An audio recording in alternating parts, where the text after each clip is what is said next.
कुछ काम हुआ था तो वो पहली वाली कमेटी जो हम लोग पास किया था वही काम 20 वार्ड में हुआ है। नया काम कुछ नहीं हुआ है। बहुत स्थिति ख़राब रही। जो समन्वय होता है चेयरमैन और कार्यपालक का, वो कहीं न कहीं नहीं बन पाया। और कमेटी भी जो बगैर मीटिंग की वजह से, मीटिंग जब नहीं हुई तो कमेटी भी एकदम छितर-बितर। आप देख रहे हैं शेरघाटी आजकल और मैं हूं इमरान अली। आज मैं यहां पे वार्ड नंबर 20 में पहुंचा हूं। वार्ड नंबर 20 के जो पार्षद प्रतिनिधि हैं वो हैं शकील खान। शकील खान की अम्मी नसीमा खातून इस वार्ड से वार्ड पार्षद हैं और शकील खान उनके कामकाज को देखते हैं वो प्रतिनिधि के तौर पर।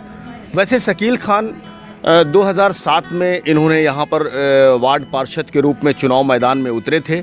उस वक्त इनका सीधा मुकाबला सुमाली मोहल्ला के खिलाड़ी काले खान से हुआ था और उस वक्त इन्होंने जीत दर्ज कराई थी। दूसरा 2012 में जब ये दूसरी बार चुनाव मैदान में आए तो निर्विरोध ये निर्वाचित हुए और ये इनकी खुशनसीबी रही कि ये 10 साल तक वाइस चेयरमैन यानी उप मुख्य पार्षद के तौर पे नगर परिषद में, नगर पंचायत में इन्होंने काम भी किया है। शकील खान साहब, आपका शेरघाटी आजकल में स्वागत। आपका भी स्वागत है, बहुत बहुत स्वागत है।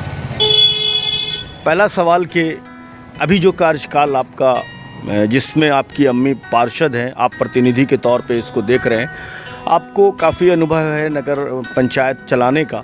अभी जो 4 साल गुजर गया, अब आखिरी का 1 साल बचा है, आपने जनता से वोट मांगा है विकास को लेकर, तो क्या विकास किया आपने? इस 5 साल के पीरियड में जो करना चाहिए वो हम नहीं कर पाए, वार्ड को उतना दे नहीं पाए। लेकिन बाकी काम में जैसे सफाई उफाई में हम बहुत कोशिश करके, हड़ताल तो कई बार रहा, हड़ताल हमेशा यहाँ सफाई कर्मी की रही, उसके बाद भी मैं वार्ड में सफाई के लिए खुद से लग के सफाई पर कुछ काम किया, जो उतना और वार्डों की तरह यहाँ गंदगी नहीं मिलेगी। बाकी विकास का काम जो कुछ नहीं हुआ, ये पीरियड में शुरू होते ही एक बार कुछ काम हुआ था तो वो पहली वाली कमेटी जो हम लोग पास किया था वही काम 20 वार्ड में हुआ है। नया काम कुछ नहीं हुआ है।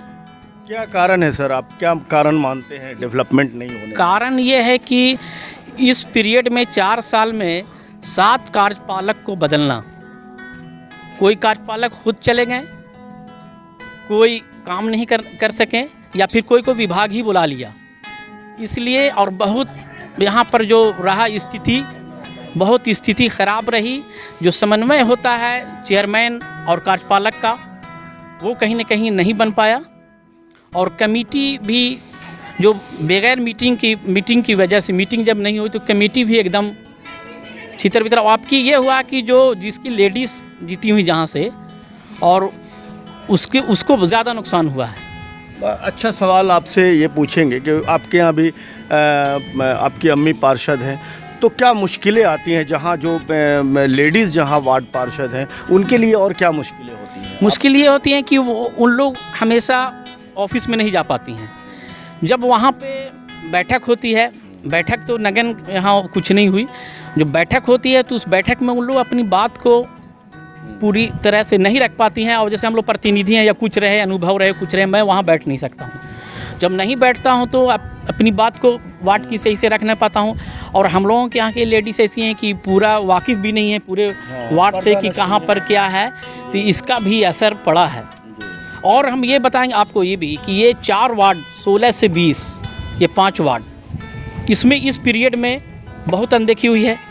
जैसे ईद का त्यौहार हो, रमज़ान का मौका हो, शब बारात का मौका हो, बहुत नज़रअंदाज किया गया है। उसको मैं क्या विवरण करूं? मतलब सफाई को लेकर या डेवलपमेंट? सफाई को लेकर, डेवलपमेंट तो सब में होगा, तो हमारे यहाँ भी होगा। लेकिन अभी कुछ योजनाओं में ऐसा हुआ कि कुछ मनचाहे लोग। आपके यहाँ नल जल का क्या काम हुआ? नल जल का काम हमारे यहाँ ये मौलाना दरगाह में टेंडर हो गया, समझा, वहाँ पे आज तक कोई बोरिंग वोरिंग कुछ नहीं, मतलब काम नहीं हुआ। लेकिन उधर वहाँ हुआ मिल्की बाग में थोड़ा सा काम हुआ, वो भी पूरा नहीं हो सका। गढ़ मोहल्ला में बोरिंग करके छोड़ दिया गया। मेरे यहाँ तीन ये है टंकी बनेगी, समझा। लेकिन हाँ, प्रस्ताव है। मिल्की बाग में पानी जा रहा है लेकिन वो भी पूरा मुकम्मल नहीं है। गढ़ मोहल्ला में बोरिंग करके छोड़ दिया गया। मौलाना दरगाह में तो बोरिंग ही नहीं हुई आज तक। आवास योजना में क्या हुआ? आवास योजना में हमारे यहाँ 8 तो गया है।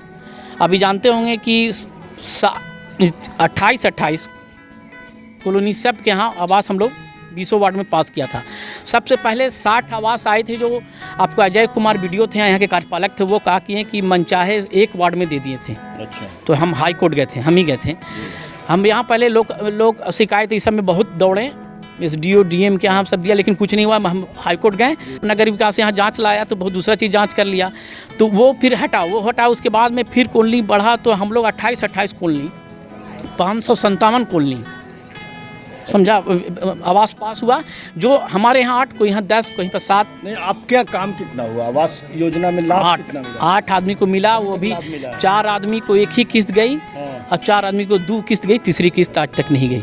अच्छा। प्रयास में हम लोग लगे रहे हमेशा। बिजली का क्या मतलब, लाइट का क्या हाल है? कितना लाइट लगा आपके यहाँ, उसकी क्या स्थिति है? लाइट लगा, जो हमारे यहाँ लाइट सबके यहाँ लगा, मेरे यहाँ भी लगा, और लाइट में कोई नहीं था कि कितना लगेगा, सब पॉल या जितना सब जगह लगा, लेकिन उसमें हम समझते हैं 25% से 30% लाइट बुझी हुई है। अच्छा। जो आज तक कारण ये है कि उसको पैसा नहीं मिला, जो लगा रहा था ठेकेदार जिससे लगवा रहे थे, वो बोला कि हमको कोई तरह का ये नहीं है, इसलिए कहीं पर कोई मरम्मत नहीं। अच्छा। 1-2 बार हम कुछ जगह मरम्मत कराया, तो अपने से कितना करा सकेंगे, आप समझ रहे हैं जी। इसलिए नहीं हो पाया। जो पहले की लाइट लगी थी जो हमारे ज़माने में, वो लाइट तो अभी भी उसके ये भी है, उसका लोग कंपनी देख ले या उसका टिकाऊ देख ले। आपके यहाँ जो बड़ी समस्या, मान लीजिए कि आप 10 साल उप मुख्य पार्षद के तौर पर रहे या ख़ुद भी पार्षद रहे, तो अपने जो यहाँ की सड़कें बनाई या जो नाली, जो प्रॉब्लम्स थे, लेकिन अगर आप अभी माने कि फ़िल वक्त सबसे बड़ी समस्या क्या मानते हैं अपने वार्ड की? मैं ये मानता हूँ कि ऐसे तो हम जाल बिछा दिया अपने वार्ड में, पूरे शहर में। जब उप मुख्य पार्षद थे हम, जो ये रोड देख रहे हैं, वो आपके टाइम में जो बना था, आप जब पार्षद थे तो उस वक्त कुछ काम हुआ था, तो मेरे वार्ड में नहीं हुआ था, इसलिए कि ये 16 और 20 एक में था, तो 16 में ही काम हुआ था। हमारे वार्ड में एक ईंट भी नहीं जुड़ा था, और ये यहाँ पर लोग भी बोलेंगे, जनता भी, कि जनता के आशीर्वाद से तो हम जीतते रहे, लेकिन यहाँ पे रोड का या जो भी काम हुआ मैं नहीं किया। नहीं, अभी बड़ी समस्या हमारे यहाँ की, आपके बता रहे हैं कि ये मौलाना दरगाह का एरिया पूरा जल जमाव है जी, समझा। जल जमाव तो है ही है। आप ये चंदा कब्रिस्तान, हाँ, चंदा कब्रिस्तान के पास का ये एरिया, ये हाँ, ये बड़ा गड्ढा है, इसमें इस पर साजदा मैम ने भी, हाँ, ये आप समझिए 17, 18 समझा, 19, 20 चारों वार्ड का पानी इसमें, सबसे ज़्यादा 18 का और 17 का पानी इसमें जा रहा है। तो नया जो अभी टेंडर हुआ है, इसमें आप कौन सा काम मिल? इसमें हम काम दिया है आपको, ये नया मोहल्ला इधर बना है मौलाना दरगाह, को भी बहुत बुरा हाल है, नाली उली कुछ नहीं है समझा, तो वहीं पर हम दिया है मौलाना दरगाह के पीछे, जो उस एरिया से, अच्छा, उस एरिया से 10 लाख का काम मिला है, 9,85,000, वो जहाँ तक जाएगा उधर ही से होगा। तो इस काम को जो आप बता रहे हैं कि चंदा कब्रिस्तान के बगल में जो जल जमाव है, इसका समस्या कैसे? इस काम के लिए हमने जो पहले थे आपको विधायक, उनके पास भी कई बार बोला और बात को रखा कि ये बड़ा योजना है, ये राजमत से जाएगा, और नगर पंचायत से भी हमने लिख के भी दिया कि इसको नगर पंचायत से भी राजमत से होता है, लेकिन विधायक का उसमें सहयोग होना चाहिए। और माननीय मंजू जी जीती हैं, तो इनको कई बार बोला, इनके व्हाट्सएप पर इनके प्रतिनिधि जो इनके ये हैं आपको PA, इनके हस्बैंड, सबको बोल चुका हूँ, और इनके हमेशा इनसे बात रख रहे हैं कि ये नाला बना दीजिएगा, तो हम लोगों के यहाँ एक मोहल्ला नहीं 4-5 मोहल्ले को राहत हो जाएगी, और ये चंदा होके जाएगा तो उधर से शेखपुरा से भी आके जो नाला रहेगा उसी में मिल जाए, अब बुढ़िया नदी तक जाएगा, तब इसका ये होगा। सबसे बड़ी समस्या हम लोग को अभी फ़िलहाल में यही है।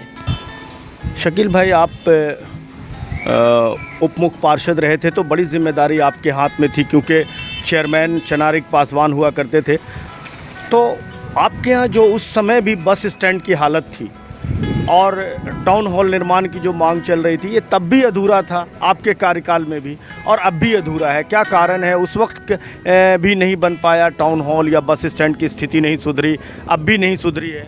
ये देखिए, जो वहाँ पे उस वक्त हम लोग के यहाँ टाइम में फंड बहुत कम आता था, और उसके बाद में वहाँ पर हम लोग हमेशा चाहा कि बस स्टैंड में कुछ करें, हल्का फुल्का हम लोग किया था, अभी मरम्मत, नाला वाला कुछ निकालने का काम हुआ था, लेकिन ऊपर से ही कुछ इसका ही नहीं था, हम लोग बहुत उसमें दौड़ धूप किया, लेकिन कोई फंड नहीं बढ़ा सका कि हम लोग करें। लेकिन टाउन हॉल के लिए 50 लाख रुपया हम लोगों के टाइम से है, जो हम लोग उसमें बहुत लगे हैं। ढूढ़ी कंपनी बोलते हैं, इंजीनियर को हम लोग पे पैसा दिया, नो ऑब्जेक्शन सर्टिफिकेट नहीं मिल पाया, और उसमें यह था कि इसको कोई बोलते थे इंजीनियर आके कि इसको पूरा ख़त्म कीजिए, कोई बोलते थे इसी पर बनेगा, लेकिन वो काम हम लोग नहीं कर सके, जो हम लोग को बहुत बड़ा खेद है। और वो लास्ट पीरियड में पैसा आया था हम लोग को 17 के पहले, थोड़ा दिन पहले आया था टाउन हॉल का। अभी वहाँ पे 67 लाख रुपया आपको ये सम्राट अशोका भवन के लिए आया हुआ, 67 लाख रुपया। ये तो बहुत दिन से सुन रहे हैं, काम क्यों नहीं हो रहा? हाँ, काम नहीं हो रहा, उसका भी नहीं हो रहा। तो अब तो इन लोगों के पास है कमान, हो नहीं रहा। अभी हम बता रहे हैं आपको, जो स्टैंड में लाइट लगी थी ये विनय जी के आने के बाद, तो वो लाइट भी हमारे टाइम के पास थी। हम लोगों के टाइम पानी टंकी, सेक्शन मशीन जितना आप देख रहे हैं वो ये खरीदा गया। अभी विनय जी तो कहते हैं कि पहले कुछ नहीं था, सिर्फ एक झाड़ू था और एक कढ़ाई था, इसके पहले कुछ नहीं था, सब कुछ मैं आया हूँ तो हो गया। नहीं, वो बोल रहे हैं, लेकिन आप कागज़ देखिए वहाँ पर, उसका ये देखिए प्रोसीडिंग रजिस्टर देखिए, या फिर डेवलपमेंट का तो हर साल का उसको निकाल के सूचना के अधिकार से देख लीजिए कौन किया है, या यहाँ की जनता जानती है वो क्या किए हैं सबके सामने। अभी आपको बता रहे हैं कि 30-31 करोड़ रुपया यहाँ है जो खर्च नहीं हो रहा। अब जब तक उपयोगिता प्रमाण पत्र आप नहीं दीजिएगा, नया पैसा भी नहीं देगा, और पैसा यहाँ था। अभी यहाँ जाम की समस्या लगातार रहती है, और इसको लेकर रिंग रोड की बात हुई थी, जो गोला बाज़ार की मुख्य सड़क है नई बाज़ार से डाक बंगला रोड वाली, उसके किनारे से, नदी किनारे से एक सड़क की बात आई थी। ये रिंग रोड का प्रस्ताव हम ही लोग लिया था, और उस वक्त मट्टी उट्टी को भरवा के हम लोग ही कर रहे थे, और माननीय विधायक जी विनोद प्रसाद यादव जी से हम लोग मिले थे भी कि इसको रिंग रोड में आप कर दिए। तो वो देख के आए थे, बोले कि नदी किनारे है, ये कैसे बनेगा, ऐसे बनेगा। उसके बाद उन्होंने प्रस्ताव दिया, पूरा वहाँ से लेके पूरा आपको इधर से मिल्की बाग होते हुए पूरा रिंग रोड का दिया उन्होंने, और बहुत उसमें काम भी आगे बढ़ा से बूढ़ी तक। हाँ, लेकिन उसमें अभी तक काम स्टार्ट नहीं हुआ, लेकिन वो भविष्य में वो बनेगा। फिर हमको ये बताइए कि डंपिंग हो रहा है, आधा नदी अतिक्रमण हो रहा है, उसको क्या कहेंगे आप? अतिक्रमण जो हो रहा है वो तो और अब बढ़ चढ़ के हो रहा है। उसमें अतिक्रमण में भी हम लोग आवेदन दिया था, तो कुछ जांच उच हुआ, फिर पेंडिंग हो गया। ऐसे रसूख वाले लोग लग जाते हैं कि जिनके पीछे आप देखा हुआ कि वो 10-10 कट्ठा ज़मीन को कब्जा किए हुए हैं, और वो इतना रसूख वाले हैं कि सोचते हैं कि ये कैसे इसको ये कर लिया जाएगा। वो ऊपर तक जाके अपना रुकवा लेते हैं, और जो कचरा उसमें फेंका जा रहा है, ज़ाब्ते कचरा के लिए अब हम लोग टाइम उतना नहीं था कि इसको बनाया जा रहा कि गीला कचरा सूखा कचरा एक जगह रखिए। उसका नगर पंचायत के पीछे बना भी है, टूट रहा है ऐसे, लेकिन उसका कोई यूज़ नहीं है। नहीं, नदी में कचरा फेंका जाना, नदी को डंपिंग बनाना, ये कहाँ तक सही है? ये तो बहुत पूरा गलत है, और इसको सिस्टम में लाना पड़ेगा, और ये इसको रोकना पड़ेगा, नहीं तो प्रदूषण तो बढ़ ही रहा है। अगर नदी ही गंदी हो जाए तो जो स्वच्छ करने की चीज़, अगर पेड़ ही को गंदा कर दिया जाए जिससे हम स्वच्छता लेते हैं, तब क्या होगा? क्या करेंगे इसमें आप? इसमें हम यही बोलेंगे, सुझाव देंगे। अभी जो है वहाँ पदाधिकारी, तो ये लोग ये करें कि इसमें कुछ ही करें, और जब कूड़ा का ये रखने के लिए बना हुआ है तो उसको यूज़ करें। सरकार का तो वहाँ से आ रहा है कि आप ज़मीन लेके उसको डंप करिए, उसका हम फिर ये बनाएंगे, खाद बनाएंगे, क्या क्या बनाएंगे, बहुत तरह की स्कीम है, लेकिन उस पर काम सही से हो नहीं पा रहा है। चलिए, हमसे बात करने का बहुत बहुत शुक्रिया। शुक्रिया।